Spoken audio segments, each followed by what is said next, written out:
The court called her Wolfless because they could not hear the beast crying under the seal they put on her bones. Emily Hartwell stood on the cold moonstone platform in the center of Blackwood Court, her small body trembling beneath a torn servant gray dress, her pale ivory skin washed almost white beneath the silver lamps, her long dark honey-brown hair falling loose around a beautiful face made tired by years of being treated like a mistake. Every noble eye was on her. Every whisper had the same shape. Wolfless. Defective. Empty. She kept her silver-gray eyes lifted anyway, even as pain burned through the faint crescent scar near her right ankle and climbed up both legs like frozen fire. The beast purity test had ended minutes ago, but the court had not finished enjoying what it thought was proof.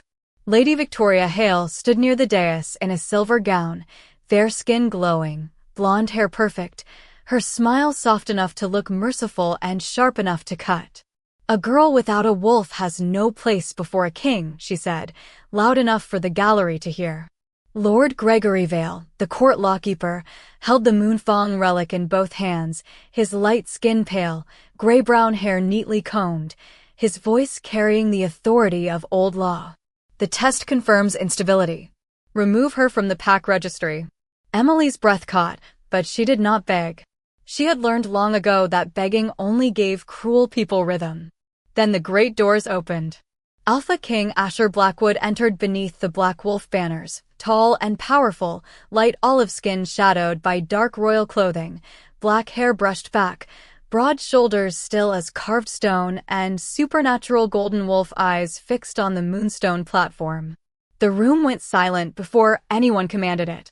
That was what power did when it was real. It did not ask for attention. It took the air. Emily expected him to look at her the way everyone else did, with pity, disgust, or calculation. Instead, his gaze dropped to her injured feet, to the silver crescent scar glowing weakly near her right ankle, and something ancient moved behind his eyes. The court felt it too. A pressure rolled through the chamber, deep and wild, like thunder trapped under the earth. The royal beast inside the Alpha King woke. Nobles stepped back. Victoria's smile vanished. Gregory tightened his grip on the relic. Emily could not move. She had been told her whole life that beasts recognized strength and punished weakness.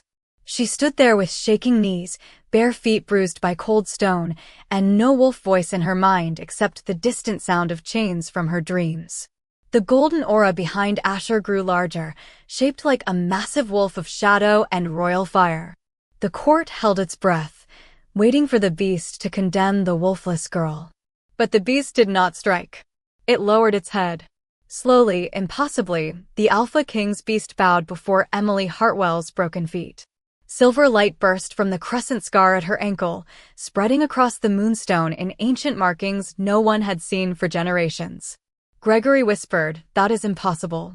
Emily looked at Asher, terrified and furious, her voice barely more than breath. "What did they do to me?" Asher did not answer at once. His golden eyes stayed on the beast kneeling before her, and when he finally spoke, his voice made every liar in the court freeze.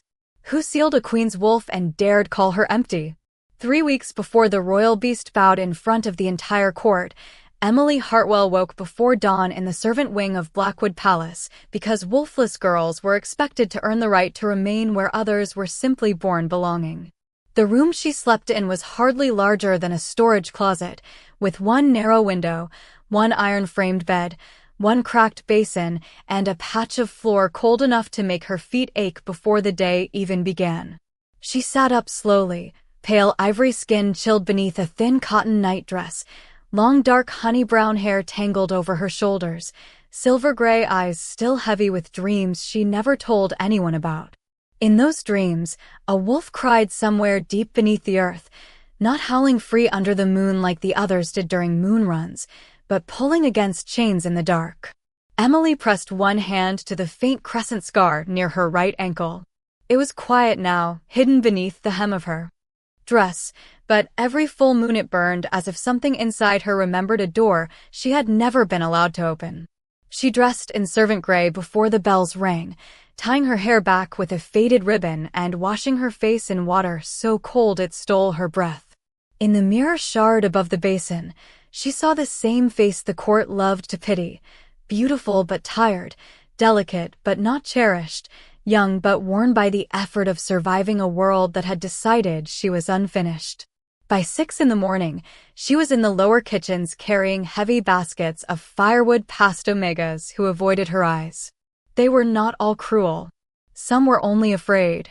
In Blackwood Court, kindness toward a wolfless girl could be mistaken for disobedience to natural order.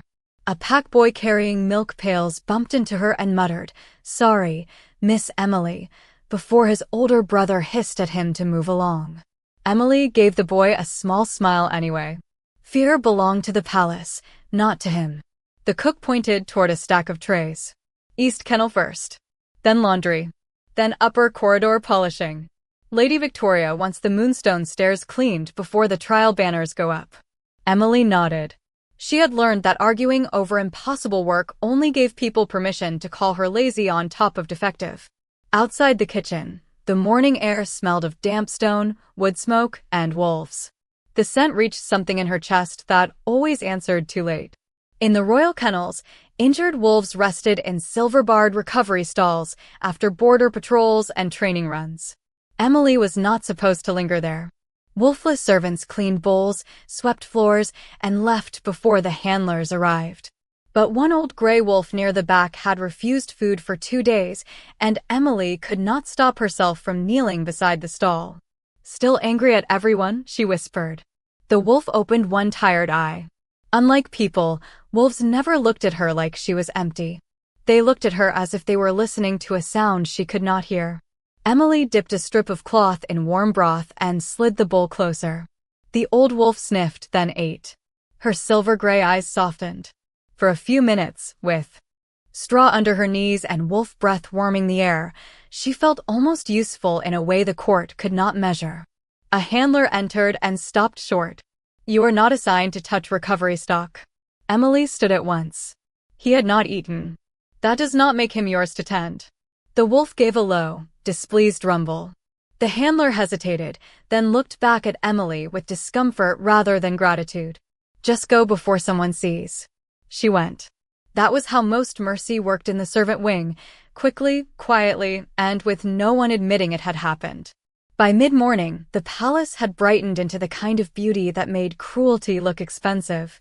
Silver banners were being measured in the main corridor for the coming royal beast trial, the ceremony where noble Luna candidates would prove they could stand near the Alpha King's beast without fear. Emily carried a bucket and polishing cloth toward the Moonstone stairs, careful to keep her steps light because the scar near her ankle ached whenever she walked on sacred stone. Lady Victoria Hale appeared at the top landing surrounded by noblewomen in pale gowns, her fair skin flawless, blonde hair shining, silver dress fitted with perfect elegance. She glanced down at Emily as if noticing dust on the floor. "Careful," Victoria said sweetly. "Moonstone reacts poorly to weakness." The noblewomen laughed behind their hands. Emily lowered her eyes, not because she accepted the insult, but because silver-gray eyes full of anger were the kind of thing powerful people enjoyed punishing. Victoria descended one step, her perfume cold and floral. "Did you hear, girls? The court has decided even servants may stand at the back of the beast trial this year." A generous reminder that some creatures should be grateful to witness strength, since they cannot carry any. Emily kept polishing. Her knees touched stone. The scar near her right ankle pulsed once, hot beneath her sock. Victoria noticed the tiny flinch. "Still pretending the moon hurts you?" Emily looked up before wisdom stopped her. "I am not pretending." The corridor went still. Victoria's smile thinned. "No wolf, no moon pain. That is basic pack law." One noblewoman whispered, "Maybe she wants people to think she is mysterious." Another said, "Maybe she is cursed." Emily dipped the cloth again and cleaned the same already shining stone. "Maybe you should step aside before your gown catches dust." A servant nearby choked on a breath. Victoria's face cooled. For a moment, Emily thought she had gone too far. Then Lord Gregory Vale appeared at the end of the corridor, court lawkeeper robes dark as old ink, light skin pale beneath the morning lamps, gray-brown hair combed precisely back from a narrow face. Every servant straightened. Every noblewoman quieted. Gregory's eyes moved first to Victoria, then to Emily on the stairs, then to the place where Emily's sock had slipped just enough to show the faint edge of the crescent scar. Something flickered across his face too quickly to name. Not surprise. Recognition. Fear, carefully buried. "Miss Hartwell," he said, voice smooth. "Your work is required in the archive laundry." Emily stood, hiding her ankle beneath the hem of her dress. "The cook assigned me here. I am reassigning you." Victoria looked interested now. "Is there a problem, Lord Vale?" Gregory did not look at her. "No problem worth entertaining." The words were meant to make Emily small, but his eyes remained fixed on her ankle until she stepped down from the moonstone. All afternoon, she could feel that look following her. In the laundry below the archive, steam clouded the ceiling and made her skin damp. She scrubbed ceremonial linens until her fingers reddened, sorted black court robes from silver sashes, and carried folded towels to the healers' rooms. When no one was watching, she helped a younger Omega named Nora lift a basket too heavy for her thin arms. Nora whispered, "You should not. They already gave you 2 shifts." Emily adjusted the basket against her hip. "Then I am too tired to notice one more." Nora's eyes filled with the kind of gratitude that made Emily uncomfortable because she did not help to be thanked. She helped because no one had helped her the day her shift ceremony failed. At 18, she had stood beneath the full moon while every young wolf in her year felt their animal wake. Emily had felt only chains, pain in her ankle, and Gregory Vale's hand closing around a silver seal rod.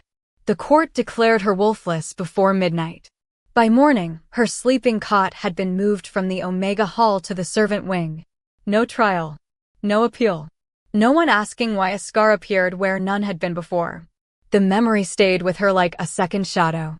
At sunset, the moon-run bells rang. The sound moved through the palace like joy she was not allowed to touch.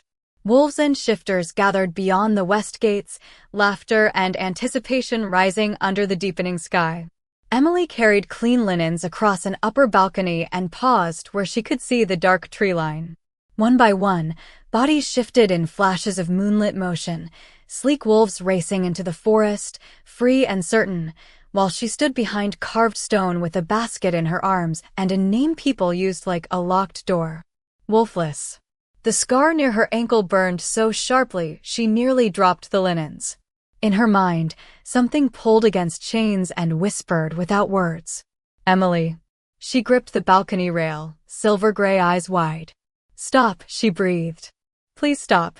Not because she hated the voice. Because wanting it to be real hurt more than accepting it was madness. A deep horn sounded from the main courtyard, announcing the arrival of the Alpha King's trial retinue. Emily looked down and saw black horses, royal guards, and a tall figure stepping from a carriage beneath the first stars.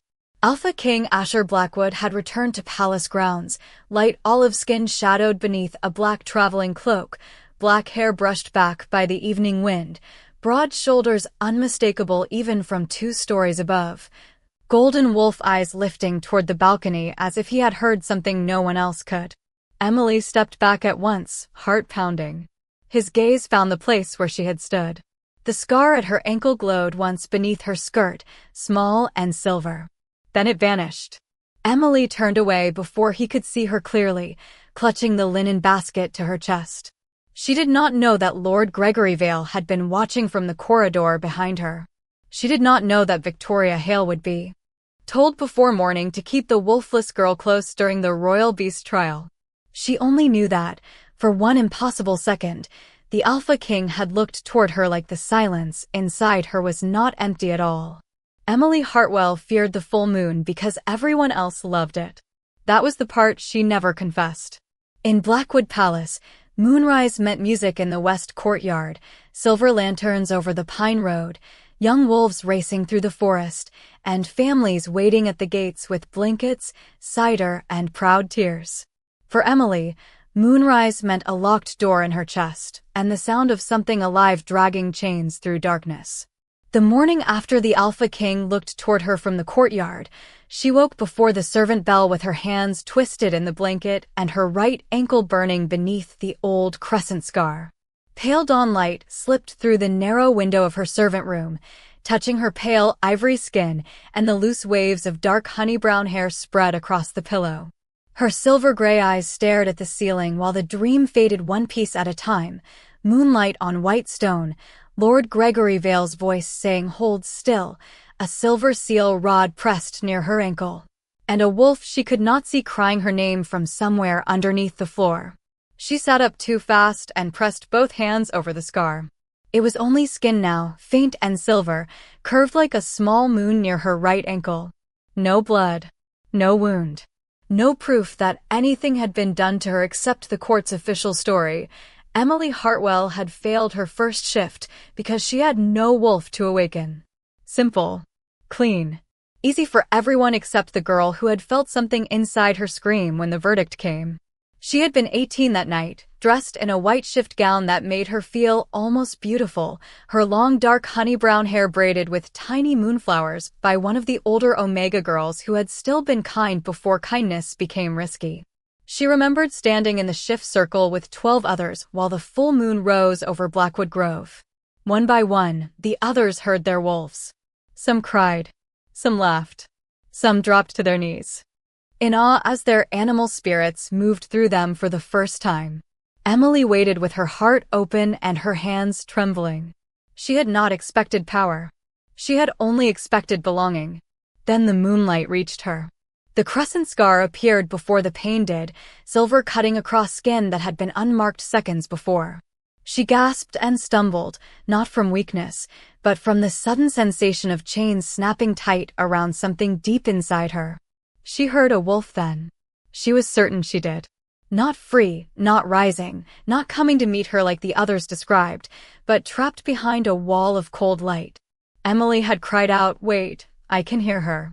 Lord Gregory Vale stepped into the circle before anyone else could answer.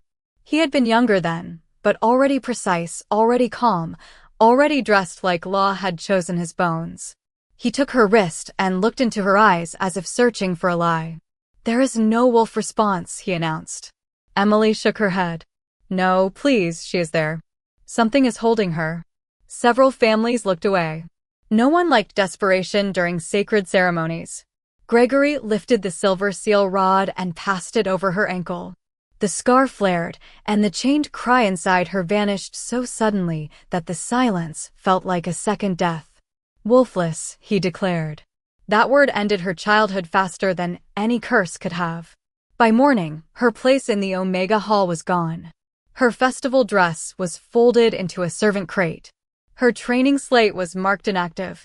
Her name remained in the pack registry only because Blackwood law did not exile the Wolfless unless they became a burden, and Emily learned immediately what survival required: never become heavy enough for them to throw away. She became useful. She cleaned kennels, carried linens, mended cloaks, soothed frightened children, warmed broth for injured wolves, and swallowed every insult before it reached her face. She told herself dignity was a kind of hidden wolf. If she could not shift, she could still stand. If she could not run beneath the moon, she could still walk through the palace without begging. But every full moon, the scar burned. Every full moon. The chained voice returned in dreams. Sometimes it whispered her name. Sometimes it pressed against her ribs until she woke with tears on her face and both feet planted on the floor as if some part of her had tried to run. That morning, she pulled on her gray servant dress and tied the ankle wrap tighter than usual. The wrap hid the scar, but not the ache. In the corridor outside the laundry, Nora waited with a basket against her hip. The younger Omega's eyes widened when she saw Emily limping. "It is your ankle again." Emily forced a small smile. "It is the weather." Nora looked toward the window where the sky was clear. "The weather in your bones must be dramatic." Emily almost laughed, and the almost was precious. "Go before the cook blames me for corrupting you with slow walking." Nora hesitated. "They're saying Lady Victoria asked for you to serve at the royal beast trial." Emily's stomach tightened. Why would she ask for me? Nora lowered her voice. "Because cruel people like witnesses who cannot talk back." Emily looked down the corridor toward the upper palace, where silver banners had begun to appear for the ceremony. The royal beast trial was not meant for servants. It was a court spectacle where noble Luna candidates stood before sacred relics and proved their spirits could endure the aura of the Alpha King's beast. A wolfless Omega had no place near that power unless someone wanted her to be seen failing beside women born to shine. "Then I will serve quietly," Emily said. Nora's expression hurt. "You always say that. Because it usually keeps me alive in the room. Does it?" Emily did not answer. In the upper corridor, Lord Gregory Vale stood beside a display of old law tablets, speaking with Lady Victoria Hale. Victoria wore silver even in the morning, fair skin glowing, blonde hair pinned high, every line of her posture shaped by the confidence of someone who had never had to prove she belonged. Gregory's face remained smooth, but when Emily approached with folded linens, his eyes dropped to her wrapped ankle. The old fear flickered again. Emily saw it clearly this time. It was not disgust. It was not pity. It was the look of a man checking whether a locked door had begun to open. Victoria noticed the direction of his gaze and smiled. "There she is. Our little reminder of what the trial protects us from." Emily lowered her eyes, but her pulse beat hard. Gregory said, "Miss Hartwell will stand at the rear and touch nothing." Victoria tilted her head. "Afraid she will break a relic?" "Afraid the court wastes time on spectacle," Gregory replied. Emily heard the lie beneath his calm. He did not fear spectacle. He feared contact. That knowledge lit something small and dangerous inside her. All day, as she polished goblets and pressed banners, she thought about the shift circle. She thought about the seal rod. She thought about the moment the wolf cry vanished when Gregory passed silver over her ankle. By sunset, the palace windows turned gold, and trial horns sounded from the eastern tower. Emily carried a tray of moon wine into the preparation hall, where noble candidates laughed in silk gowns while handlers brought the Mufang relic from its locked case. The relic was beautiful and terrible, shaped from silver and black stone, glowing faint red at the edges. Emily's scar burned the moment she saw it. Not with pain alone. With recognition. From deep inside her, behind years of silence, a chained wolf lifted its head. Emily nearly dropped the tray. Across the room, Gregory's eyes snapped to her. Victoria's smile sharpened. And somewhere beyond the doors, the Alpha King's beast gave one low, unseen growl that made every flame in the hall bend toward Emily. By the time the royal beast trial doors opened, Emily Hartwell already understood she had not been assigned to serve the ceremony. She had been placed inside it like a warning label. The main court chamber of Blackwood Palace had been transformed into a theater of power, with black wolf banners hanging from the vaulted ceiling, silver lanterns burning over polished stone, and a raised moonstone platform at the center where noble Luna candidates would stand before the Alpha King's beast. Emily entered through the servant arch carrying a tray of moon wine goblets, her small frame swallowed by the height of the chamber, pale ivory skin cool under the silver light, long dark honey-brown hair braided loosely down her back, and silver-gray eyes careful, quiet, and painfully awake. Her gray servant dress was clean but plain, its hem brushing against the wrapped scar near her right ankle. Every step across the court floor made the old crescent mark burn beneath the cloth, as if the moonstone under her feet remembered her better than the pack did. Lady Victoria Hale stood near the candidate line in a silver gown that caught every lamp, fair skin flawless, blonde hair shining like she had been born under applause. She saw Emily and smiled as if a joke had arrived exactly on time. "Set the tray near the platform," Victoria said. "The court should see all kinds of wolves today. Even the missing ones." A few noble women laughed softly. Emily kept her face still. She placed the tray where ordered and stepped back, but Lord Gregory Vale's voice stopped her before she reached the shadowed servant row. "Miss Hartwell will remain beside the relic table." The court lawkeeper stood near the Moonfang relic, light skin pale beneath the formal lamps, gray-brown hair combed with severe precision, his dark robes marked with silver law thread. His expression was smooth, but his eyes kept returning to her ankle. Emily's fingers tightened around the empty tray. "My work is finished, my lord." "Your work is finished when the court releases you." Victoria turned to the watching nobles with bright innocence. Surely she is not afraid of a trial she cannot participate in. Heat rose in Emily's face. She wanted to disappear. She wanted to throw the tray at Victoria's perfect smile. Instead, she set the tray down and stood where they placed her, close enough to the Moonfang relic that the scar at her ankle began to pulse like a second heartbeat. The relic rested on black velvet inside an open silver frame, a curved fong of dark stone veined with red light. It was supposed to judge strength, bloodline stability, and the ability to endure the presence of the royal beast. It was not supposed to react to servants. It was not supposed to call to a girl declared empty. The chamber fell silent when Alpha King Asher Blackwood entered. He came without a crown, because he did not need one. Tall, broad-shouldered, and powerful in black and silver royal clothing, with light olive skin, black hair brushed back, and supernatural golden wolf eyes, he walked toward the throne dais like the palace had been built around the shape of his command. The candidates lowered their heads. The nobles bowed. Emily kept her gaze down, but she felt his attention pass over the room like cold fire. It paused when it reached her. She knew it did because the scar under her wrap answered with a sudden silver sting. Asher said nothing, yet the air changed. Gregory noticed. Victoria noticed too. The trial began with the first noble candidate stepping onto the moonstone platform. The Moonfang relic glowed red. A low pressure filled the room as the royal beast stirred inside the Alpha King, not fully visible, only felt in the way flames bent and wolves in the gallery lowered their heads. The candidate stood with perfect posture for 12 seconds before stepping down pale but praised. Another followed. Then another. Each woman wore silk, jewels, lineage, and the calm certainty of someone who had been prepared since childhood to be worthy.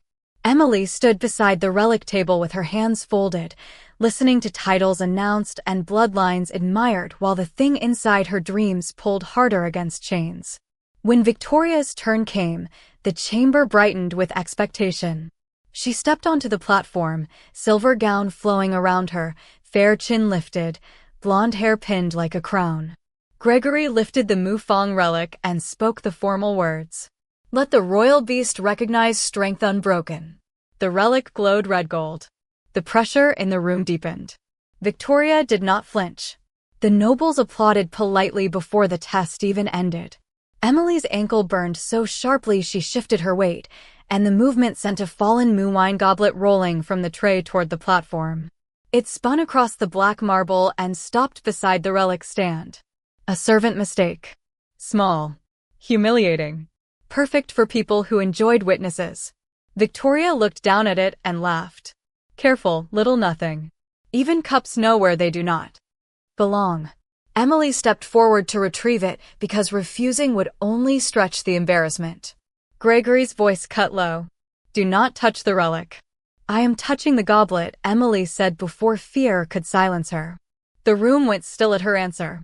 She bent quickly, reaching for the fallen silver cup. Her fingers brushed the edge of the Moonfang relic by accident. The red light died. For one breath, there was only silence. Then the relic flared silver. Not red. Not gold. Silver so bright it washed the platform, the banners, the candidates, and Emily's pale hand in moonlight. The scar near her right ankle blazed beneath the wrap. She gasped and pulled back, but the light followed her skin like recognition. Behind the throne dais, Asher's golden eyes widened. The royal beast inside him woke fully enough to shake every flame in the chamber, but it did not rage toward the noble candidates. It turned toward Emily. Victoria stepped down from the platform, outrage breaking through her polished face. What did she do? Gregory seized the relic stand, but the silver light snapped away from his touch and curved toward Emily. Forbidden influence, he said too quickly. Remove her. Emily backed up, heart pounding, the chained wolf in her mind suddenly louder than it had ever been. Not words yet. Not freedom. But a presence lifting its head after years of darkness. The royal beast's aura formed behind Asher in a towering shadow of gold and black, massive, ancient, impossible to mistake. Nobles cried out and moved back. Emily stood frozen, certain she was about to be condemned by the very power Victoria had dragged her there to mock. But the beast did not look at Victoria. It did not look at Gregory. It lowered its gaze to Emily's wrapped ankle, and the pressure in the room softened. The pain in her scar changed. It was still sharp, but beneath it was warmth, like a locked door recognizing the hand that might open it. Asher stepped down from the dais. "Everyone stay where you are." His voice filled the court without shouting. Gregory turned toward him. "Your Majesty, the Wolfless servant has disrupted a royal trial." Asher's eyes did not leave Emily. "I saw." Victoria lifted her chin. "Then you saw her touch the sacred relic without permission." "I also saw the relic refuse your color and answer hers." That silenced the noble row. Emily could barely breathe. No one in Blackwood Court had ever said anything answered her. Gregory's mouth tightened. A false reaction can occur when cursed blood interferes with old objects. Emily flinched at the word cursed. Asher saw that too. His expression hardened. "Do not name what you have not examined." "She has no wolf to examine," Victoria said. The silver light around the relic flickered, and somewhere beneath Emily's fear, the chained presence growled. Not loud, not free, but real enough that her knees almost weakened. Asher moved closer, stopping several feet away from her, careful not to crowd. The restraint surprised her more than the power. Men like him did not usually have to consider how frightening they were. "What is your name?" he asked. Emily stared at him. Everyone knew her name when they wanted to mock it. No one asked it like it mattered. Emily Hartwell. The royal beast's aura lowered its great head slightly at the sound. The court saw. Gregory went pale.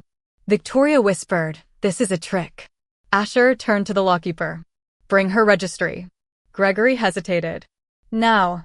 A guard left at once. Emily's ankle glowed brighter beneath the wrap, and the pain made her sway. Asher noticed and looked toward the healer's bench. Healer Marin. A middle-aged woman with dark skin and calm eyes rose immediately. "Yes, Your Majesty." "Check her ankle if she allows it." He looked back at Emily. "If you allow it." The words hit strangely. Permission. In a court that had moved her, named her, judged her, and displayed her without asking. Emily swallowed. "Not here." The answer came out small, but it was an answer. Asher nodded once. "Then not here." Victoria looked scandalized. "Your Majesty, she is a servant." Asher's golden eyes turned on her. "Then the court should be ashamed it forgot servants have consent." The sentence dropped through the chamber like a stone into deep water. Emily's throat tightened. She did not trust him. She could not. This was his court, his lawkeeper, his trial, his nobles laughing while her name was used like dirt. But for the first time, someone with enough power to interrupt them had done so before the damage was complete. The guard returned with a sealed registry slate. Gregory reached for it, but Asher took it first. He read silently. Emily watched his face change. "Failed shift ceremony at 18, he said. Declared wolfless by Lord Gregory Vale." His eyes lifted. "No secondary witness signature." Gregory's voice stayed smooth by force. "The seal was sufficient under old law." "Where's the seal record?" "Archived." "Then open it." Victoria stepped closer. "Your Majesty, surely the trial should continue. The candidates are waiting." Asher looked at the Mufang relic, still glowing silver toward Emily, then at the massive beast aura behind him, calmer when facing her than it had been for any candidate in the room. The trial has already changed. Emily felt every stare turn sharper. Not kinder. Suspicious. Afraid. Curious in the worst way. She had been dragged from servant shadow into the center of royal attention, and attention in Blackwood Court was never harmless. Asher seemed to understand, because he moved not toward her, but between her and the largest section of the gallery. Emily Hartwell will remain under royal protection until the seal record is reviewed. Gregory's eyes flashed. "Protection from what, Your Majesty?" Asher's voice lowered. "From the people who are more afraid of her scar than they ever were of her supposed emptiness." The scar near Emily's ankle pulsed once, silver through the wrap. The Mufang relic answered. And in the sudden hush, the chained wolf inside her dreams whispered one word clearly for the first time. Remember. The court did not fear Emily Hartwell when it called her wolfless. It feared her the moment the forbidden relic chose her back. The Mufang relic still glowed silver on its black velvet stand, refusing to return to the red-gold color the noble candidates expected, and every face in Blackwood Court had changed around it. A few minutes earlier, Emily had been a servant mistake, a gray dress near the platform, a girl everyone could laugh at, without consequence. Now she stood behind the partial shelter of Alpha King Asher Blackwood's command, her pale ivory skin cool under the silver lamps, her long dark honey-brown braid falling over one shoulder, her silver-gray eyes wide with terror she refused to lower into shame, and her wrapped right ankle burning so intensely that standing felt like balancing on glass. The faint crescent scar beneath the cloth pulsed in answer to the relic, and deep inside her, the chained wolf whispered the same word again. Remember. Asher stood several feet away, tall and powerful in black and silver royal clothing, light olive skin shadowed beneath the banners, black hair brushed back, golden wolf eyes fixed not on Emily's face alone but on the space around her, as if he could see the invisible chains tightening every time the court spoke.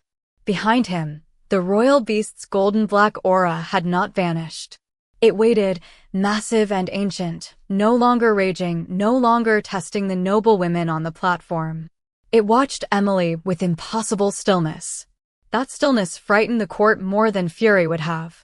Lord Gregory Vale took one step toward the relic table. Your Majesty, the safest course is containment until we identify what kind of influence she triggered. Emily flinched at containment. Asher's head turned slowly. She is a person. Gregory folded his hands inside his dark lawkeeper robes, his light skin pale but controlled, gray-brown hair neat, voice low with careful urgency. A person who caused an unsanctioned relic response during a royal beast trial. Lady Victoria Hale stood near the platform with her silver gown arranged like armor, fair skin flushed with anger, blonde hair still perfect though her triumph had been broken. She touched a sacred object without permission. Any candidate would be dismissed for less. Emily's throat tightened. Candidate. Victoria could not bear that the word might drift anywhere near her. Asher looked toward Emily. Did you mean to touch it? No, her voice sounded small in the huge chamber, but it did not shake. The cup fell.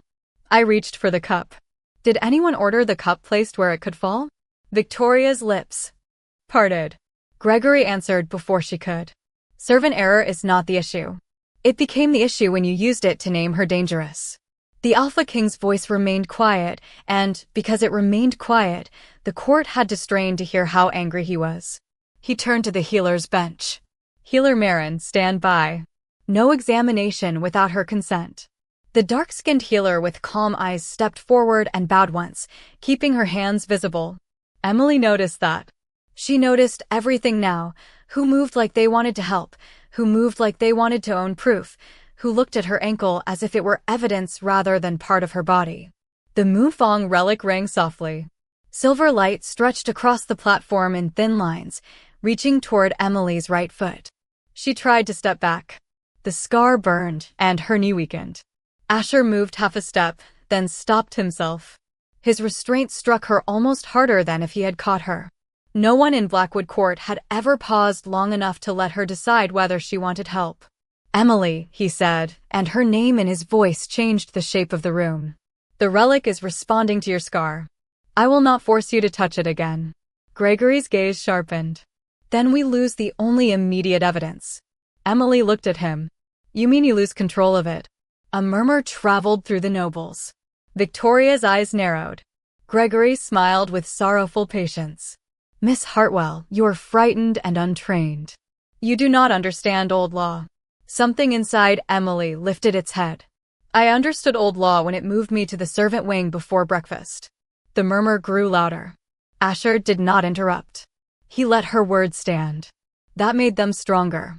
Emily looked at the relic, at the silver path crawling toward her, at the royal beast lowering its great shadowed head behind the king. Fear sat heavy in her ribs, but beneath it was anger, and beneath anger was the unbearable possibility that her emptiness had never been empty. If I touch it, she said, it is because I choose to. Asher's golden eyes held hers. Yes. And no one calls it madness, curse, or servant error before it finishes speaking. A faint hard line touched his mouth, not amusement, but approval. Agreed. Gregory inhaled sharply. Your Majesty. Asher did not look away from Emily. The court heard her terms. Emily stepped toward the Mufang relic. Each footstep across the polished black marble seemed louder than the last. Her wrapped ankle throbbed. The crescent scar beneath the cloth grew hot, then warm, then bright, until silver light slipped through the fabric. Victoria stepped back as if the glow had accused her personally. Gregory's hand twitched toward the law tablets at his belt. Emily saw it and stopped. Hands where I can see them. The court froze. She had spoken to the lawkeeper as if he were the danger. Gregory's face hardened, but Asher's voice came immediately. Do as she says. Slowly, Gregory lifted his hands away from the tablets. Emily turned back to the relic. The royal beast's aura exhaled. The flames along the wall leaned toward her. She reached out with trembling fingers and touched the forbidden fong. The silver light surged, but it did not hurt. It moved through her like a door opening underwater. The court chamber dissolved into sound, chains sliding over stone, a young girl crying in the shift circle, Gregory's voice declaring Wolfless before the moon had finished rising, Victoria's father speaking from behind a curtain. House Hale cannot risk a moonblood claimant near the crown. Seal the wolf before she hears herself. Emily gasped. The wrapped cloth around her ankle unraveled without hands touching it. The faint crescent scar shone silver white, no longer thin and hidden, but part of a larger mark branching around her ankle like moonlit vines. The Mufang relic lifted an inch above the stand and turned fully silver. Behind Asher, the royal beast lowered to one knee. Nobles cried out, then silenced themselves as the law panels behind the platform flickered awake with old script. Healer Marin stepped closer, eyes wide. That is not a curse mark. Gregory snapped, do not interpret unstable magic. She ignored him, gaze fixed on Emily's ankle. That is a wolf seal. Artificial. Layered over natural moonblood resonance. Emily could not move. The chained wolf. Inside her was no longer far away. It stood just behind her heart, breathing hard, wounded but alive. Her silver-gray eyes filled, but she did not cry. Not yet. My wolf is there, she whispered. Healer Marin's voice softened. Yes. The word moved through Emily like sunlight entering a room she had been told was a grave. The royal beast gave a low sound that shook dust from the rafters, not threatening, not wild, but mourning. Asher's face changed with it. His golden eyes darkened, and when he looked at Gregory, the court seemed to shrink. You signed her shift record. Gregory lifted his chin. I signed a lawful determination. You signed a seal. For crown safety.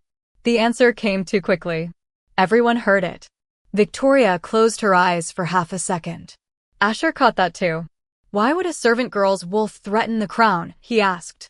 Gregory said nothing. The Mufang relic answered instead. Silver light spilled across the black marble, forming an image above the platform. Emily at 18 beneath the full moon, a silver rod pressed near her ankle, Gregory's seal over her scar, and an older Hale lord placing his ring against the record before the page closed. The vision was silent, but silence was enough. Emily watched her younger self stumble in the moonlight, heard again the wolf cry vanish from inside her, and this time she knew the silence afterward had not been failure.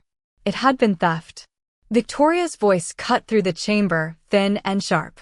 Relic memory can be distorted by forbidden blood. Emily turned to her. You knew. Victoria's smile tried to return and failed. I knew the court protected itself from dangerous anomalies. You mean girls who might be stronger than the women you wanted chosen? Gasps traveled across the noble benches. The silver mark at Emily's ankle brightened. The royal beast shifted forward, still bowed, its massive aura watching her as if waiting for command. That was when fear struck Emily hardest. Not fear of the court. Fear of herself. If her wolf had been sealed for years, what would happen when it woke? Would it hate the world?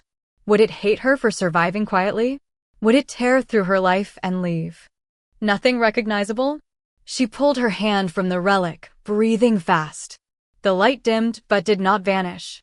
Asher took one step closer, stopping at the edge of her reach. Emily. She looked at him. Do not tell me I am safe. His jaw tightened. I was going to ask what you need. The answer disarmed her more than comfort would have.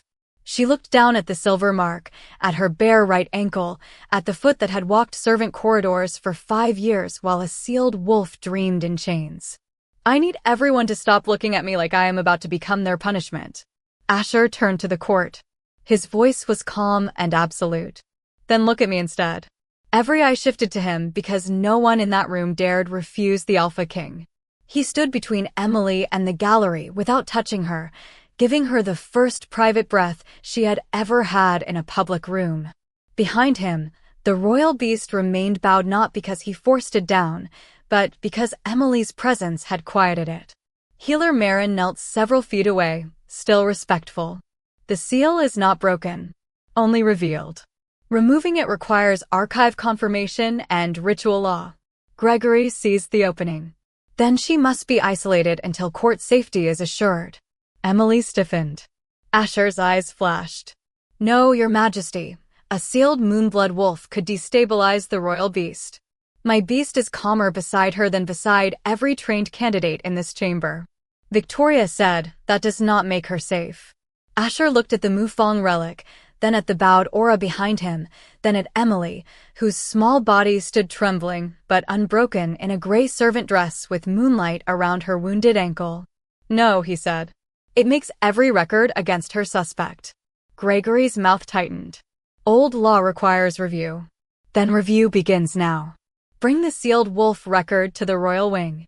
Emily looked at him sharply. The royal wing? Asher turned back to her, his power settling lower, gentler, though no less dangerous. The court knows your mark is real. Gregory knows where the records are. Victoria knows more than she has admitted. If you return to the servant wing tonight, you return to the people. Who wanted you silent before anyone knew why? So I am a prisoner? No. The door stays open. A female healer stays if you request one. Guards stand outside to keep others away, not to keep you in.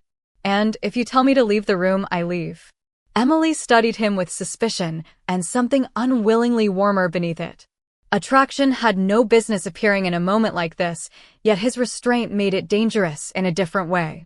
He was the most powerful man in the palace, and for once, power was not reaching for her without consent. Why? She asked. Asher's golden eyes dropped once to her glowing ankle, then rose to her face. Because my beast bowed to you before my court did. I intend to learn why the court taught me not to see you first. The Mufang relic chimed, clear and silver. Deep inside Emily, the sealed wolf pressed one paw against the dark. Not free. Not yet. But awake. The royal wing was not a cage, but Emily Hartwell did not trust beautiful rooms with locked histories.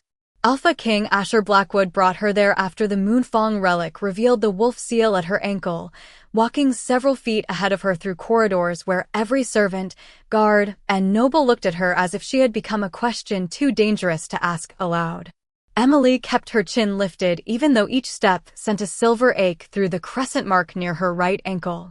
Her pale ivory skin looked almost luminous beneath the black and silver hallway lamps. Her long dark honey brown braid had loosened until soft strands framed her tired, beautiful face, and her silver-gray eyes stayed fixed on the open doors ahead because if she looked back at the court, she might remember how quickly laughter had turned into fear. Asher did not touch her. That was the first thing she noticed, and she hated that she noticed it as kindness. He was tall enough to make the corridor feel narrow, broad-shouldered beneath his black royal coat, light olive skin shadowed by the moonlit windows, black hair brushed back, golden wolf eyes still bright from the royal beast's awakening. Power moved around him like weather, but he kept it pulled close, as if he understood that the last thing Emily needed was another force deciding where her body belonged. 2 guards opened the royal wing doors and stepped aside. The room beyond was large, warm, and painfully quiet, with a low fire burning in a black stone hearth, silver-threaded curtains, deep chairs, a writing table covered in unopened law books. and a balcony overlooking the dark pine forest where the moon-run paths disappeared into shadow. It smelled of cedar, clean linen, and storm air. Emily stopped at the threshold. "You said the door stays open." Asher turned immediately. "It stays open." He looked at the guards. No one enters without her permission. No one blocks the doorway from her side. The guards bowed and stepped back into the corridor. Emily stared at the open door. It was a small thing. It should not have made her throat tighten. But a life spent being ordered into rooms made open doors feel almost impossible. Healer Marin arrived moments later carrying a small satchel and nothing sharp, her dark skin warm in the firelight, calm eyes resting first on Emily's face and only then on the glowing scar near her ankle. "May I come in?" she asked. Emily nodded. "Only you." Asher stepped toward the doorway at once. "I will wait outside." The answer came so quickly that Emily looked at him. "You do not want to hear what she finds?" "I do. But wanting is not permission." Something painful and unfamiliar moved in her chest. Respect should not feel like danger, but it did, because it made her want to lower a wall she had built for survival. "You can stay by the window," she said at last. "Not close." Asher inclined his head and crossed to the far side of the room, standing with his back half turned, giving her as much privacy as a royal chamber allowed. Healer Marin knelt several feet from Emily and placed a folded cloth on the floor. "May I look at the mark without touching it?" Emily sat in the chair near the fire and lifted the hem of her servant gray dress just enough to reveal the right ankle. The wrap had fallen away in court, leaving the crescent scar exposed. It was no longer a thin old line. Silver markings branched around it like moonlit roots, beautiful in a way that made her stomach twist. It was not like this before. Marin studied it carefully. The seal hid its own edges. The relic woke the true mark underneath. Emily swallowed. "Is my wolf still trapped?" Asher's shoulders stiffened by the window, but he did not turn. Marin's voice softened. "Yes, but alive." The words filled the room. Emily closed her eyes. For years she had trained herself not to hope because hope could make an empty room echo louder. Now the echo had a heartbeat. Alive. The wolf she heard in dreams had not been madness, not weakness, not shame. It had been waiting under law thread and silence while Emily carried firewood, scrubbed stone, and bowed to women who laughed at the hollow place they had helped create. A tear slipped down her cheek before she could stop it. She wiped it away angrily. "Do not look at me like that." Marin paused. "Like what?" "Like I am tragic." Marin nodded slowly. "Then I will look at you like someone who survived an illegal seal." The difference mattered. Emily breathed again. Asher turned from the window only after the silence had settled. "Illegal?" Marin looked at him. "No seal may be placed on an Omega's wolf without 3 witness signatures, medical cause, and direct royal authorization. Her registry has only Lord Gregory Vale's signature. If the archive confirms no royal authorization, the seal was not law. It was concealment." Asher's golden eyes darkened. "And removing it?" "Requires the original seal record, the tool used, and the consent of the sealed person. Rushing it could harm the bond between body and wolf." Emily looked down at the glowing mark. "So I stay sealed until Gregory hands over the truth." Asher's voice was quiet. "Until we take it from the archive by law before he can destroy it." "We." She looked up at him. "There was no we when I was moved to the servant wing. No we when they called me empty. No we when your court laughed at my name." The room tightened around her words. Marin lowered her gaze, giving them space without leaving. Asher accepted the accusation with no royal defense. "You are right. I know. I will not pretend my ignorance was innocence." Emily hated how carefully he chose each word, because careless apologies were easier to reject. "Did you know I existed?" The question came before she could soften it. Asher's jaw flexed. "Not truly. I knew the registry listed a wolfless servant attached to the lower palace. I never asked why you remained in servant labor after being born pack. I let Gregory's law summaries make people into categories. Wolfless. Yes. Defective." His golden eyes lifted to hers. "Never from my mouth. But under your roof." The word struck. He bowed his head slightly. "Yes. The fire cracked in the silence. Outside the open door, guards shifted but did not enter. Emily looked away first because his remorse felt too large for the small room she had made inside herself. She did not want to comfort him. She did not want his guilt becoming another thing she had to carry. The royal beast stirred behind him, not visible now as the massive aura from court, but present in the faint gold shimmer around his shoulders, restless and uneasy. Emily felt it before she saw it. The sealed wolf inside her lifted its head in answer. The scar at her ankle warmed, and the beast's pressure softened immediately. Asher inhaled quietly. It stops pacing when you are near. Emily looked at him. Your beast. Yes. That is not my responsibility. No, do not make me medicine for something powerful men failed to control. His eyes sharpened with something like respect. I will not. The answer should have ended the conversation, but the gold around him flickered again, and Emily felt the ache in her ankle ease when she let her foot rest flat on the floor. The invisible beast settled as if listening to her breathing. She should have been afraid. Instead, she felt an impossible pull, not romantic softness, not trust, but recognition between two imprisoned things, his beast behind royal discipline, her wolf behind a stolen seal. Why does it listen to me? She whispered. Asher looked toward the fire. Royal beasts bow only to three things: the crown, the moon, or a power older than both. Emily gave a humorless breath. That is supposed to comfort me? No. It is supposed to tell you why Gregory is afraid. At Gregory's name, the open door darkened. Captain Rourke appeared, a scarred older guard with silver at his temples. Your Majesty. The archive reports a delay.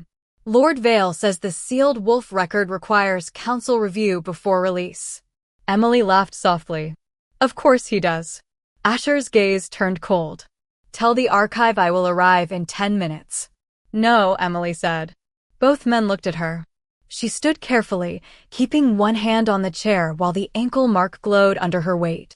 If you go alone, he will say you're acting because your beast reacted to me. If I stay here, I am hidden again.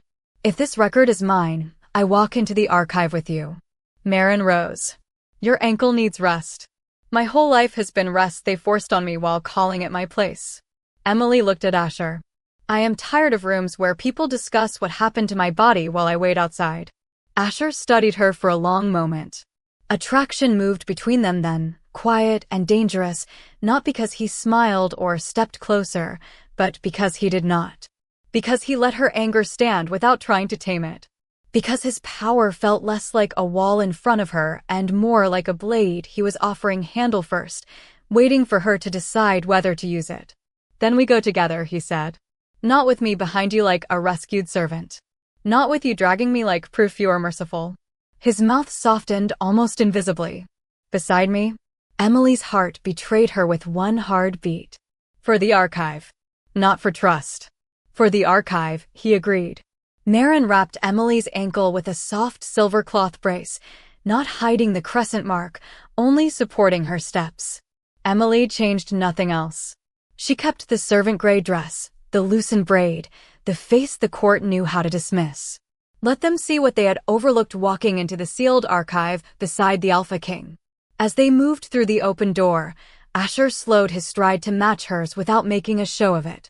Emily noticed. She wished she had not. In the corridor, servants bowed, then stared when she did not walk behind him. The gold shimmer of the royal beast moved close to Asher's shoulders, calmer with every step Emily took nearby.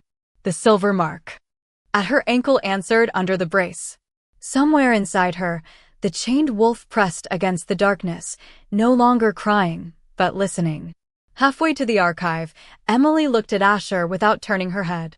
If the record proves Gregory sealed me, I decide what happens next. Yes. If removing the seal is dangerous, I decide whether to risk it. Yes. If your beast bows again, you do not use that to claim me. Asher stopped. The corridor stopped with him. He turned to her, golden eyes steady and solemn. Emily Hartwell, my beast bowed because it recognized something your court tried to bury. I will not turn recognition into possession. The words settled over her like moonlight on a locked door. She did not trust him. Not yet. But for the first time since she was 18, Emily believed staying might not mean surrender. At the end of the corridor, the sealed archive doors waited beneath old wolf carvings. Behind them, Gregory Vale was already hiding pieces of her past. Emily stepped forward beside the Alpha King, scar glowing silver through the brace, and the wolf inside her whispered, "Closer." The sealed archive opened only after Alpha King Asher Blackwood placed his hand on the royal lock and the door recognized the beast that had bowed to a servant girl. Emily Hartwell stood beside him, not behind him, her pale ivory skin cool beneath the silver archive lamps, her long dark honey-brown braid loosened against her shoulder, her silver-gray eyes fixed on the rows of old records waiting in shadow.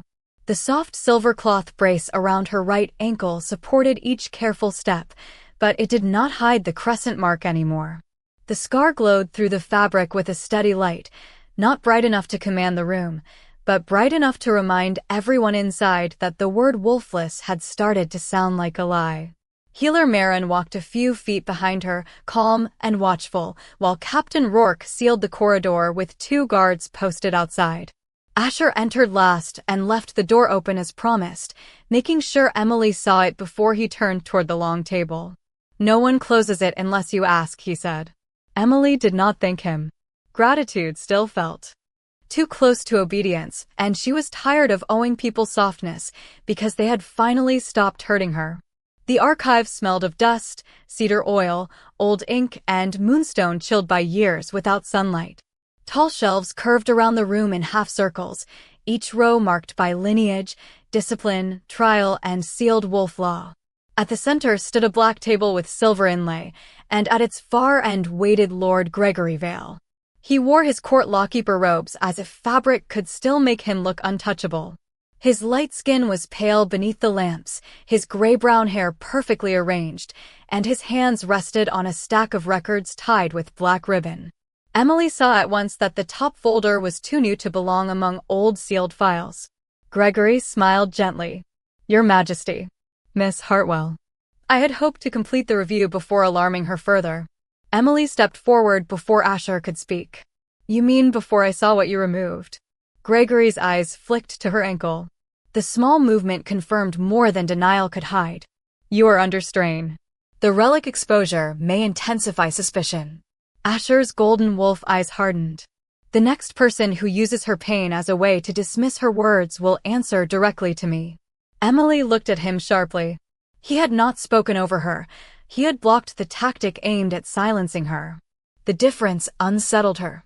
Gregory bowed his head slightly. "Of course." He opened the new folder. "The accessible registry confirms what we already know. Emily Hartwell failed her shift ceremony at 18. No wolf manifestation, no pack response, no lawful challenge filed within the required 30 days. He slid the paper across the table. Emily did not touch it. "That is the record everyone has seen. It is the official record. Where is the sealed one?" Gregory's mouth tightened. "There may be no sealed one. Relic memory is symbolic, not documentary." Healer Marin moved to a side shelf and lifted a narrow archive lamp. "Then you will not mind if I search the seal index." Gregory's face remained calm, but his hand closed once around the black ribbon. Emily saw it. So did Asher. The king's voice lowered. "Let her search." The silence stretched while Marin read from the old index tablets. Dust floated in the silver light. Emily felt the chained wolf inside her pacing behind her ribs, not frantic now, but focused. The scar at her ankle pulsed each time Marin passed another shelf. Then, from the upper gallery, the healer called down, "Found. Hartwell, Emily. Shift circle ceiling. Restricted by lawkeeper authority." Emily's breath stopped. The room did not tilt this time. It sharpened. Asher turned slowly toward Gregory. "You said there may be no sealed record." Gregory exhaled as if disappointed by everyone's lack of patience. "Restricted files are often misclassified." Marin descended with a flat black case marked by 3 seals. 2 were old court seals. The third was pale silver and shaped like a crescent moon. The moment it touched the table, Emily's ankle mark flared so brightly that the brace glowed white. The royal beast shimmered behind Asher's shoulders, a golden-black outline pressing close to the visible world. It did not growl. It listened. Asher placed his hand near the case, but the silver seal did not open. Marin tried the healer's mark. Nothing. Gregory folded his hands. As I said, old law is complicated. Emily heard something then, not in the room, not exactly in her mind, but in the sealed place where her wolf had waited for years. Not words. A pull. She reached toward the case. Asher shifted, then stopped himself. Only if you choose. Emily glanced at him. I know. Her fingers touched the crescent seal. The case opened with a sound like a breath being released after 5 years. Inside lay a shift record, a silver thread transcript, and a thin strip of moonstone darkened at the edges. Marin read first, her voice losing its professional calm line by line. Subject did manifest wolf response. Response classified non-standard. Moonblood resonance detected. Royal beast sensitivity possible. Recommendation from Lawkeeper Office. Suppress public record pending Crown review. Asher's expression became dangerously still. Pending Crown review. I never saw this. Gregory's face finally lost color. At the time, the Crown was managing border unrest. Immediate disclosure. Could have caused instability. Emily laughed once, soft and broken. So you stabilized the Crown by cutting my life in half. Marin continued reading, slower now. Seal application authorized by Lord Gregory Vale under emergency provision. Supporting petition from House Hale. The name struck the room like a bell. Asher looked toward the door as if Victoria Hale's shadow might already be there. Emily whispered, House Hale. Gregory recovered quickly. A noble house may advise in matters of court safety. What did they advise? Emily asked. Gregory did not answer. Marin lifted the silver thread transcript. That a Moonblood Omega could disrupt the Luna selection line if recognized before maturity. Emily stared at the paper. The words were not full truth yet, but they were enough to show the shape of the cage. So I was not dangerous. I was inconvenient. The scar at her ankle brightened. The chained wolf pressed closer, and for the first time Emily felt not only its pain, but its anger. Asher stepped away from the table and paced once, controlled fury tightening every line of his powerful frame. A Moonblood Omega is not a threat to the Crown. She is protected by Crown law. Gregory said carefully, unless her resonance exceeds royal beast tolerance. The golden aura behind Asher lifted its head, and the lamps flickered. Emily looked at him. Does it? His eyes met hers. The attraction between them returned in the worst possible moment, not soft, not safe, but charged with truth and power and the dangerous relief of being seen. My beast did not endure you, he said quietly. It bowed. Her heart struck once hard against her ribs. Gregory's eyes narrowed at the exchange. He understood then what Victoria would understand soon. Emily was no longer just proof of an old crime. She was a living threat to every woman who had been trained to compete for the Alpha King, while the one person his beast recognized scrubbed floors below them. A commotion sounded outside the open archive door. Captain Rourke blocked the entrance, but Lady Victoria Hale's voice carried through with perfect injured dignity. I have a right to enter. House Hale is named in those records. Emily turned. Victoria appeared at the threshold in silver silk, fair skin bright with controlled anger, blonde hair flawless, blue eyes flashing as she looked from Asher to Emily to the open case. Her face told Emily everything. She had known there was a record. Maybe not every detail. Enough. So it is true, Victoria said. The servant has convinced the court to treat corruption as lineage. Emily walked toward the open doorway before Asher could move. Her ankle hurt, but she did not limp this time. You knew I was sealed. Victoria's smile was cold. I knew your bloodline was unstable. You knew I had a wolf.